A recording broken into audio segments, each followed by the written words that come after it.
하늘의 따뜻한 선물, 함께함이라고 하는 이 제목을 가지고 말씀을 잠시 나누도록 하겠습니다. 미국 워싱턴 대학의 이 토마스 홈스라고 하는 이 교수님이 계시는데요.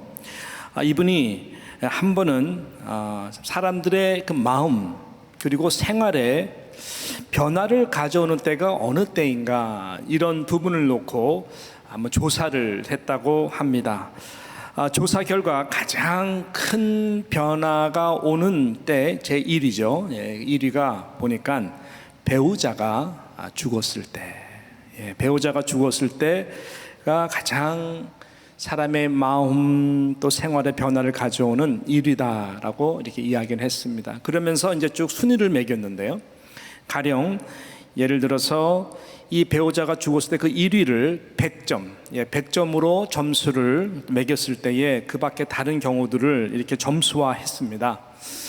그래서 이혼의 경우가 보니까 73점 정도가 나왔어요. 굉장히 큰 점수죠. 이혼. 그다음 젊은 부부 같은 경우에는 임신했을 때, 첫 아이를 임신했을 때가 40점. 충분히 공감할 수 있는 부분이라 생각합니다. 또 살다가 특별히 집을 한번 좋은 집으로 옮겼거나 또 싹 집을 레노베이트해서 고쳤을 때가 보니까 25점 나왔다고 합니다. 이런 식으로 쭉 순위를 매겼는데 아주 놀랍고 흥미로운 것이 뭐냐면은 크리스마스입니다. 크리스마스가 점수가 12점, 무려 12점이 나왔다라고 하는 것입니다. 벌써 12월 달입니다. 오늘 12월 첫 주인데요. 저희도 이제 성탄 크리스마스 예배를 12월 20일 날 이제 2주 후에 드리게 되는데요. 벌써 그렇게 됐어요.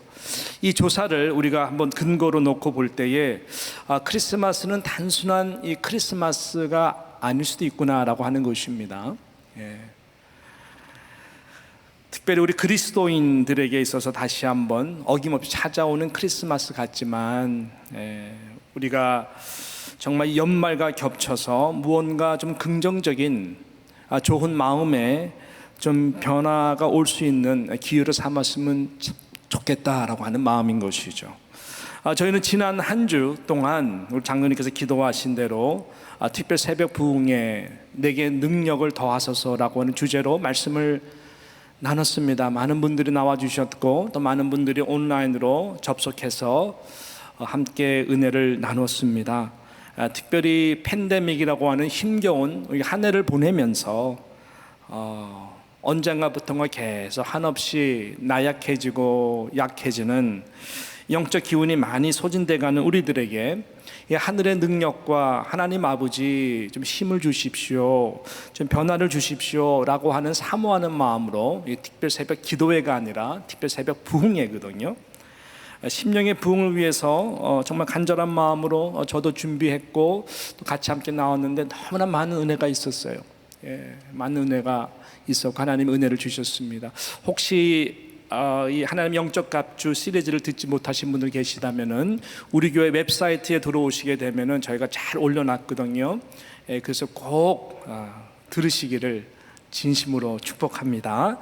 그리고 저도 그렇고 주변에 우리 식구들이나 또 친척들이나 친구들에게 보내는데 너무나 피드백이 너무나 고맙다는 피드백을 많이 하고, 또 오늘 아침에 들어오는 권사님께서 목사님 참 새 신자인데 그 말씀 듣고 너무나 은혜가 많아서 주변의 사람들에게 나눠주기도 하고, 또 어떤 분은 목사님 너무나 말씀이 좋아서 우리 미국 교회 나가는 딸한테 보냈더니 딸이 너무너무 좋았다고, 지금 칭찬하는 게 아니라요, 정말 성령께서 하시는 말씀들이 그 가운데 참 많이 있고 말세를 살아가는 저와 여러분들에게 꼭 들어야 되는 그 복음의 메시지거든요.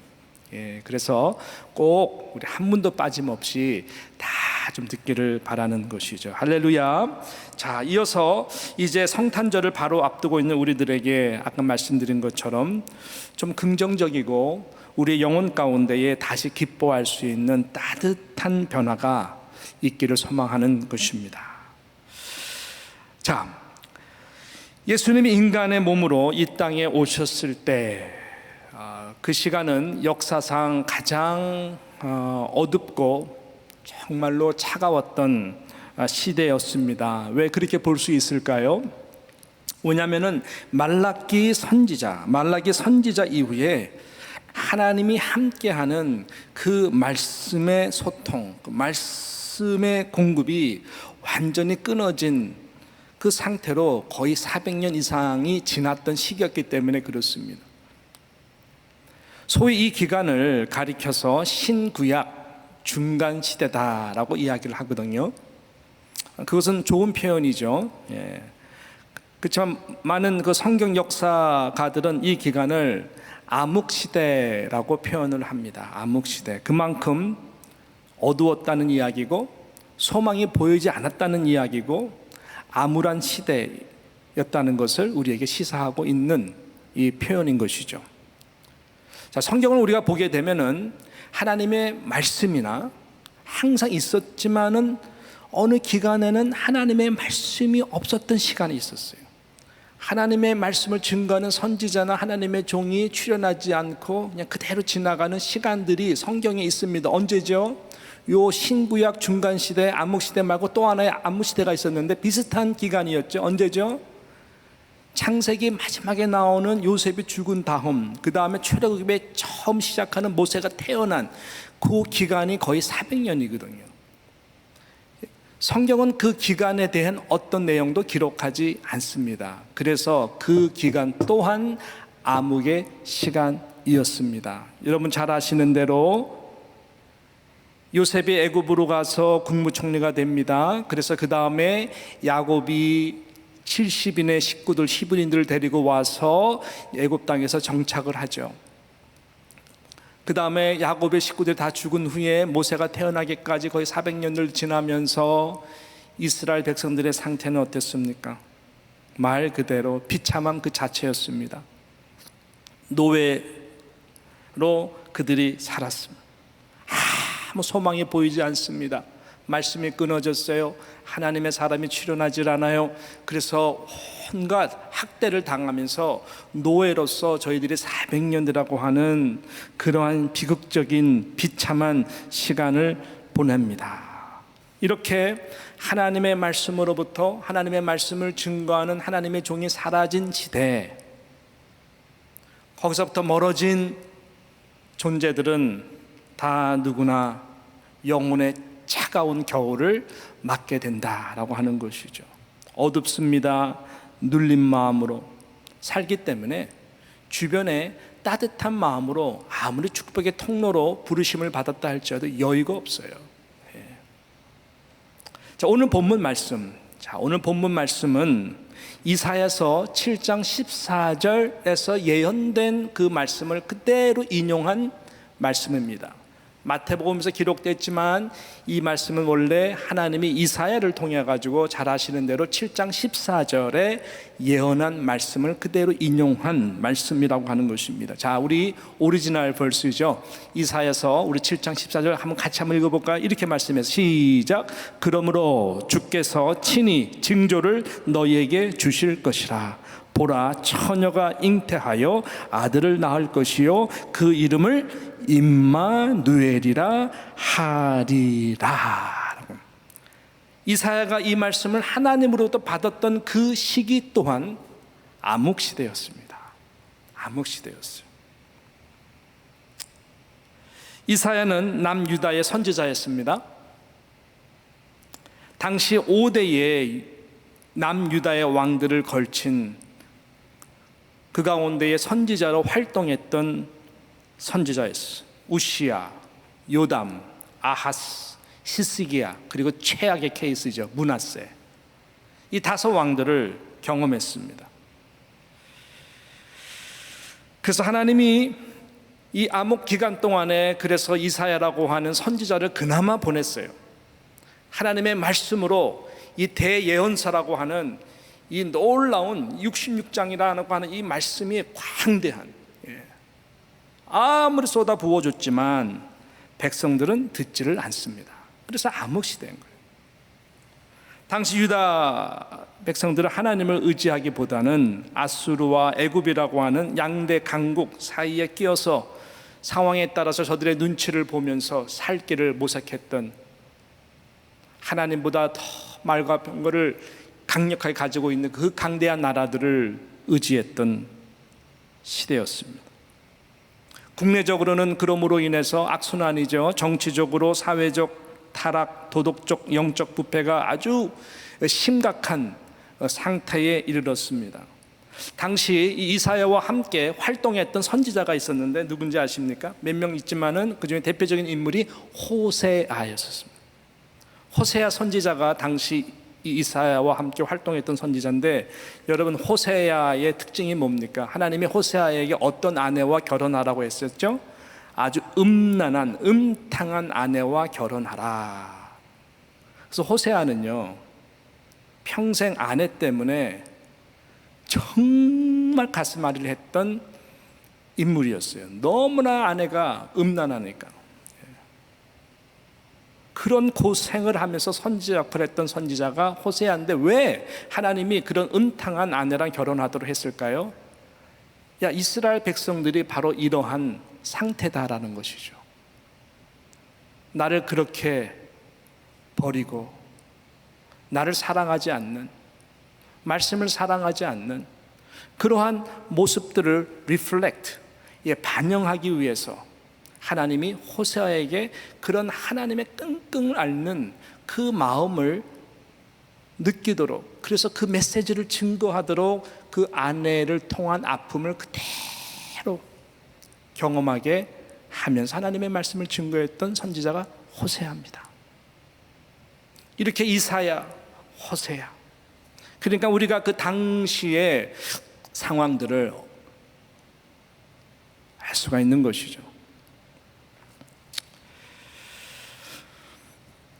이러한 어둡고 차가웠고 하나님의 말씀과 임재 앞에 멀리 있는 그 시간에 하나님은 저들을 포기하지 않고 어느 시대보다 영광스러운 메시아닉, 그러한 놀라운 그 비전의 말씀들을 이사야한테 쏟아 부어 주신 것입니다. 그래서 이사야는 선지자서에서 제일 양이 많고 영광스럽고 방대한데, 시대가 그만큼 암울할수록 하나님은 이사야를 통해서 그 메시지를 주었는데, 너무나 영광스럽고 따뜻한 하나님의 사랑의 예언의 말씀 중에 예언의 말씀이 바로 이사야서 7장 14절 이 말씀이라는 것이죠. 내가 한 징조를 보이겠다. 아무리 상황이 이렇다 할지라도 내가 한 징조를 보이겠는데, 그 징조는 뭐냐? 처녀가 잉태하여 아들을 낳을 것이요 그 이름을 임마누엘이라 하리라. 이것이 내가 너희를 향한 징조다. 이것은 궁극적으로 우리가 잘 아는 대로 처녀 마리아가 잉태하여서 궁극적으로 임마누엘이라고 하시는 이 마태복음 1장 23절에 23절이 아니죠. 23절 맞습니다. 23절에 기록된 이 말씀이 성취된 것을 말씀하는 거죠.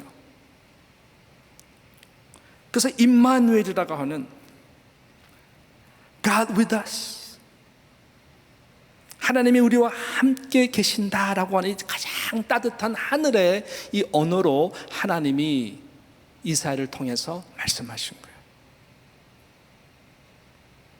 가장 따뜻한 말이 이 말이지 아닙니까? 오늘 제목과 같이 함께한다.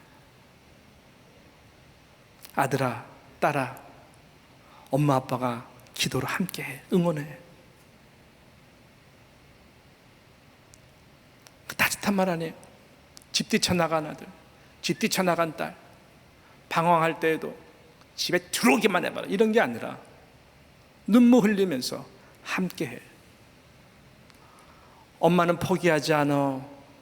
왜? 하나님이 너를 사랑하기 때문에. 하나님이 함께 한단다. 듣기 싫다고, 그런 말 하지 말라고, 나 위해서 기도하지 말라고. 그러면 그럴수록 함께하는 정말 엄마의, 부모의 눈물이 있는 자녀는요 돌아옵니다. 돌아옵니다. 정말 인생의 막다른 골목에서 이러다가 나 죽는구나, 이러다가 나 마약으로 완전히 죽는구나 라고 하는 그 가운데에서 나를 위해서 기도하시고 기다리시는 하나님, 부모님은 가요. 한국은 좀 그런 간증들이 많이 없는데 이 미국 교회에 보면 그런 간증들이 굉장히 많아요. 그래서 목사가 되고 나중에 그런 사람들을 위해서 사역하는 사람들이 굉장히 많습니다. 특히 척 스미스 목사님이라고 하는 그런 교회 같은데 그런 사람들 너무너무 많아요. 그래서 함께 한다라는 것, 함께 해, 포기하지 않아. 아니, 영원 전부터 함께 했어. 너는 이미 내 손바닥에 새긴 나의 자녀야. 과거의 인생 모든 굴곡 속에서도 지금도 앞으로도 함께해. 우리가 죄인 되었을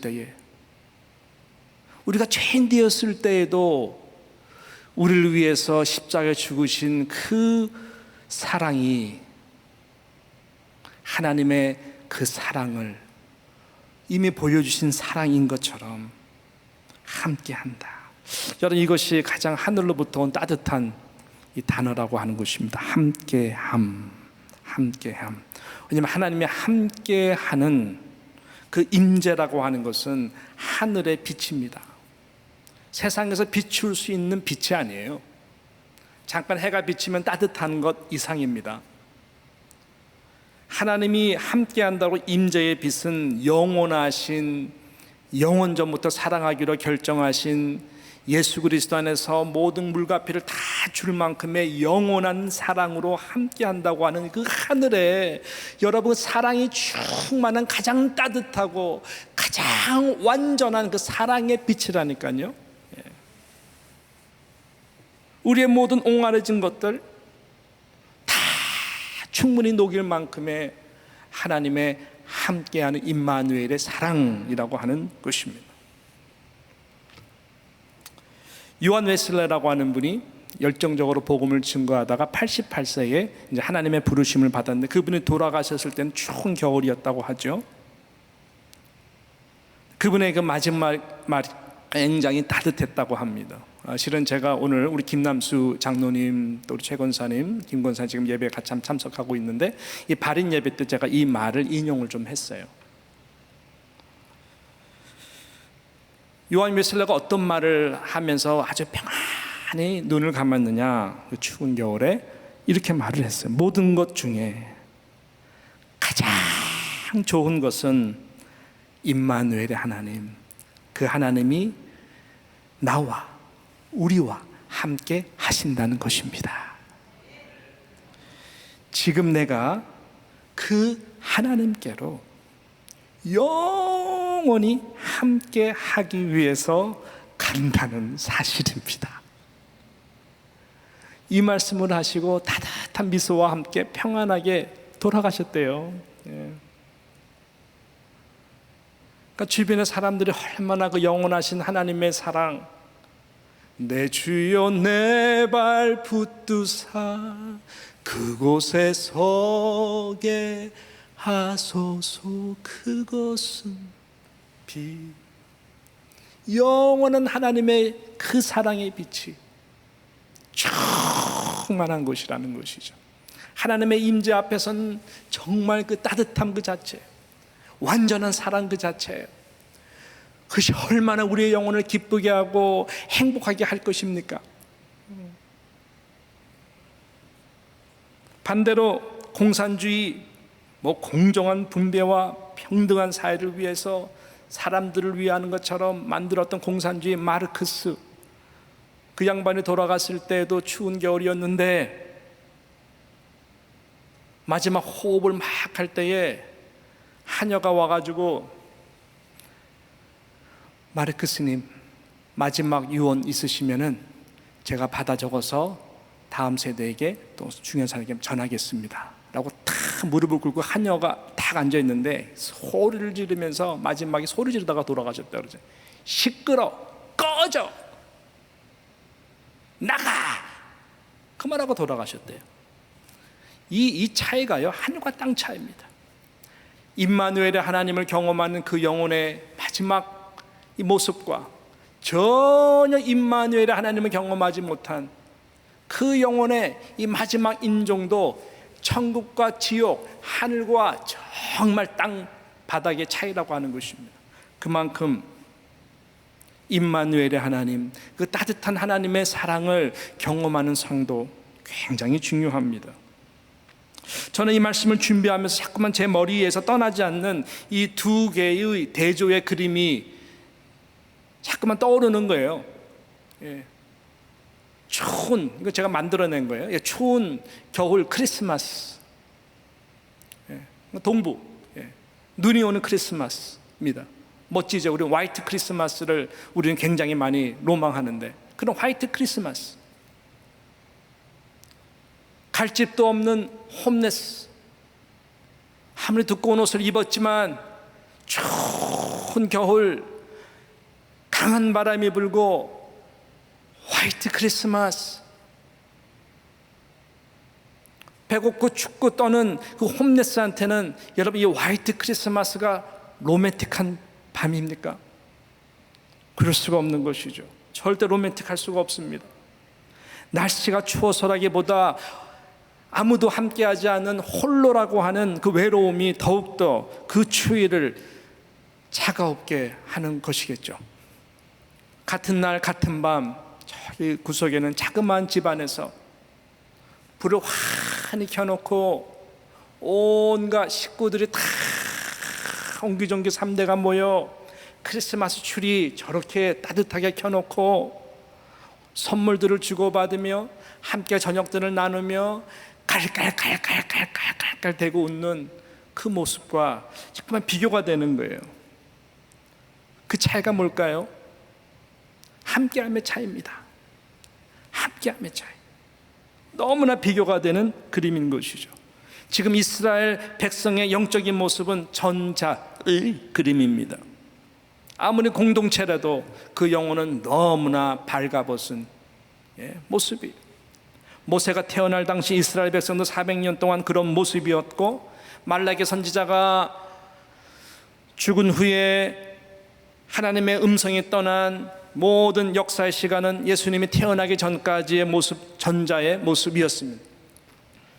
바로 그때의 임마누엘, 함께함이라고 하는 그 따뜻한 사랑의 빛이, 영원한 사랑의 빛이 그 어둡고 차가운 시대를 뚫고 비추어진 것입니다. 그 따뜻한 사랑의 생명의 빛인 것이죠. 모든 것을 새롭게 해주는, 다시 희망을 주는, 용기를 주는 영원하신 그 사랑의 하나님이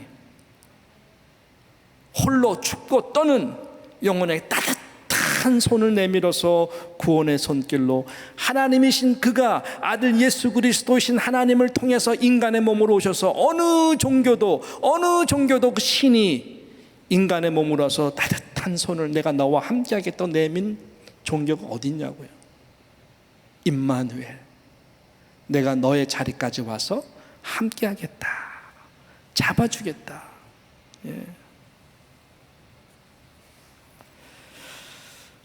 여러분, 이번 겨울에는 우리 다 부족하지만 정말 이 임마누엘의 스피릿이 살아났으면 좋겠다는 마음으로 저는 이 말씀을 준비했습니다.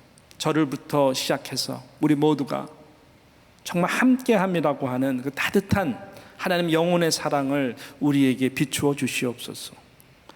이렇게 하나님이 우리와 함께하는 따뜻함이 회복이 될 때에 어떤 상황들을 뛰어넘고 따뜻한 마음으로 다른 영혼들을 섬길 수가 있는 것이기 때문에 그렇습니다. 그래서 성탄 크리스마스는 가장 추운 겨울에 지내는 우리가 시간이지만 이것은 언제든지 임마누엘로 오신 예수 그리스도를 생각하면 우리의 영혼은 따뜻해질 수가 있는, 다시 그 따뜻함이 회복돼야 되는 시간인 줄로 믿습니다. 이렇게 임마누엘 그 함께함이 따뜻한 선물이 될 수 있는 것은, 또 우리가 따뜻해질 수 있는 것은, 저는 단 한 가지의 이유를 좀 생각하면서 말씀을 마무리하기를 원하는 것입니다. 그것이 무엇일까요? 그 이유는, 그렇게 해줄 수 있는 것은 그 임마누엘 주님이 이 땅에 오셔서 당신의 의의 옷으로 우리에게 입혀주셨기 때문에 따뜻한 것입니다.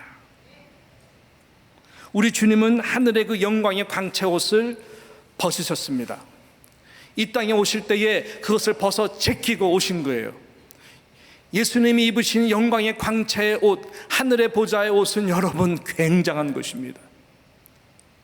이 땅에 발가벗은 아기로 이 땅에 태어나기로 말구유 냄새나는 그 짐승의 밥통에 내려오기로 작정하실 때는 이 영광의 옷을 벗기로 작정하시고 내려오신 것입니다.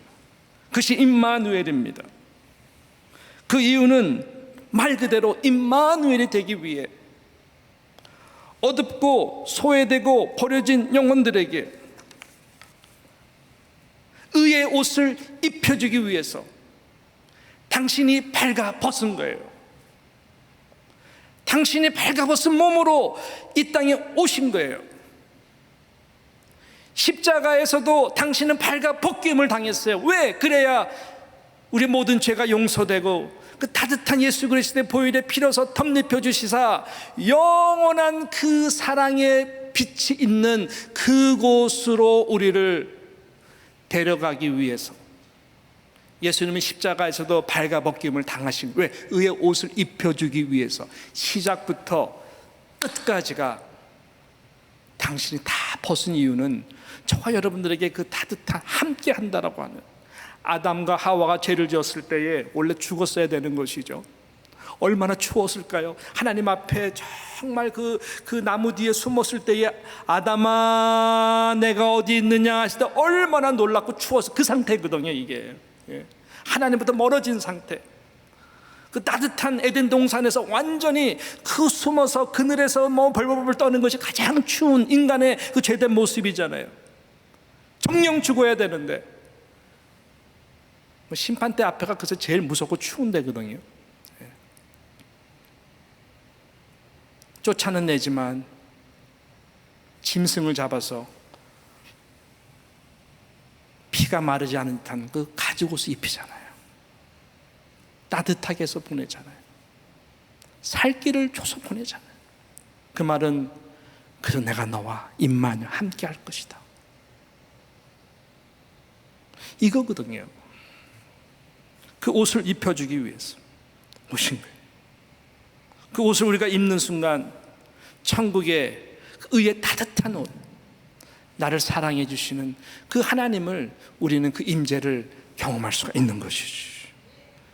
제가 어렴풋이 옛날 어느 목사님으로부터 들었던, 참 어렸을 때 감동이 됐던 그 예화, 어르신들 참 6.25 전쟁 이렇게 하시면서 어느 그 목사님이 강사로 오셔가지고 할 때 제가 참 마음에 감동을 받고, 제가 고등학교 때 들은 메시지인데 생각이 나는 게 뭐냐면, 어렴풋이 들은 거기 때문에 구체적으로 기억은 못하지만 이런 내용이었잖아요. 여러분 아마 들어봤을 거예요. 6.25 전쟁 때 엄마가 갓난아기를 데리고 막 추운 겨울에 일사후퇴 때 막 오는데 눈덩어리에서 막 피해가지고, 이거 지금 이 상황에서 지금 죽기 일보 직전인 거죠. 너무나 춥고.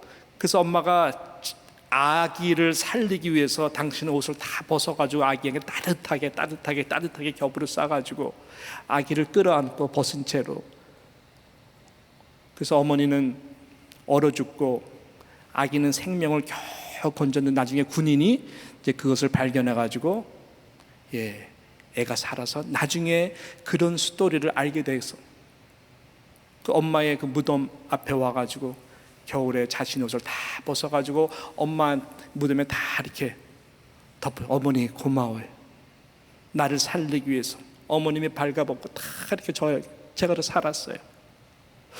그게 이렇게 어렴풋 생각, 전 실화이기를 바라는 거죠. 근데 오늘 말씀을 준비하면서 그 말씀이 생각이 나면서, 야, 예수님이 이렇게 하신 거구나.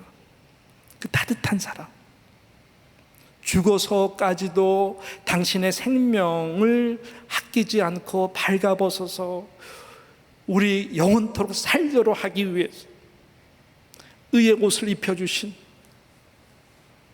그 옷을 입혀주시기 위해서 발가벗은 몸으로 이 땅에 오신 아기 예수 그리스도가 얼마나 그 사랑이 대단한지요. 이 사랑이 회복되어야 되는 것입니다. 할렐루야. 임마누엘의 스피릿, 임마누엘의 스피릿.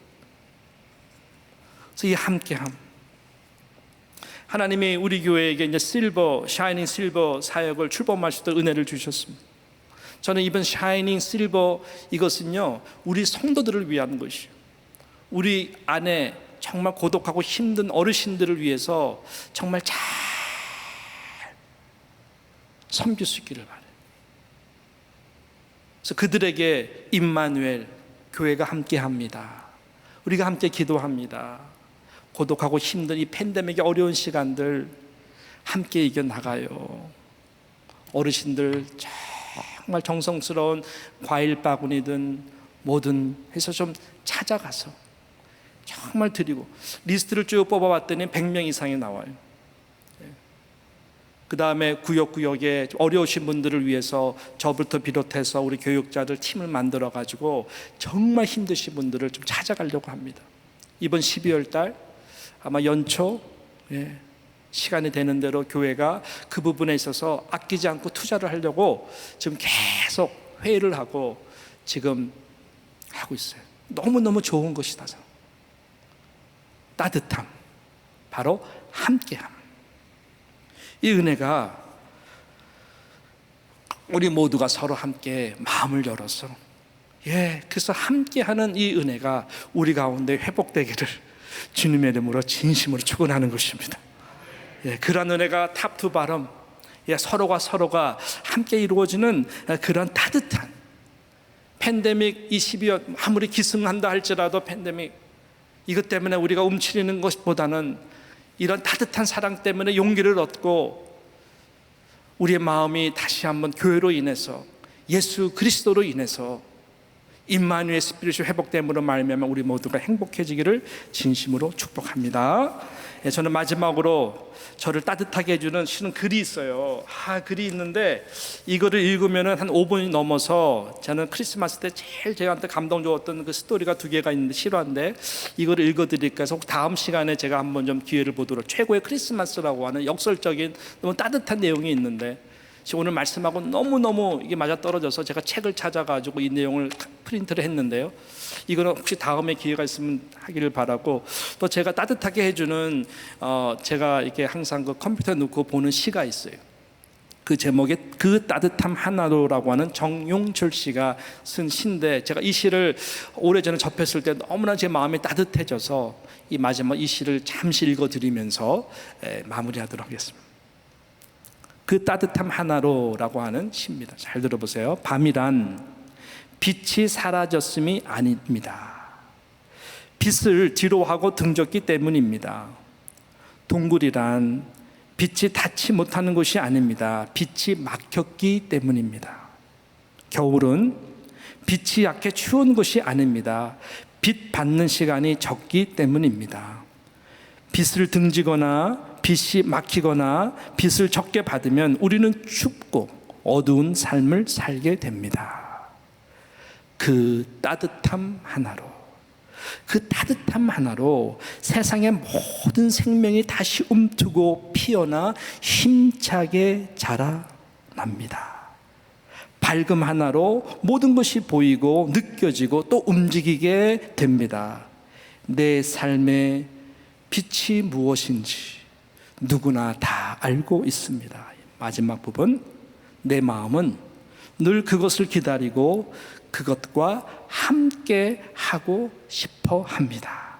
나를 밝게 하고 나를 자유롭게 하는 것, 나를 따뜻하게 하고 아름답게 하는 것, 그것은 사랑입니다.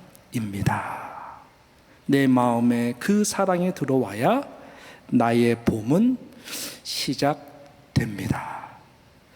어떻게 이런 시를 쓸 수 있어요? 이분이 그리스도인인가 저는 잘 모르겠어요. 우리는 이 빛이, 이 사랑이 무엇인지를 알잖아요. 그것이 바로 발가벗은 몸으로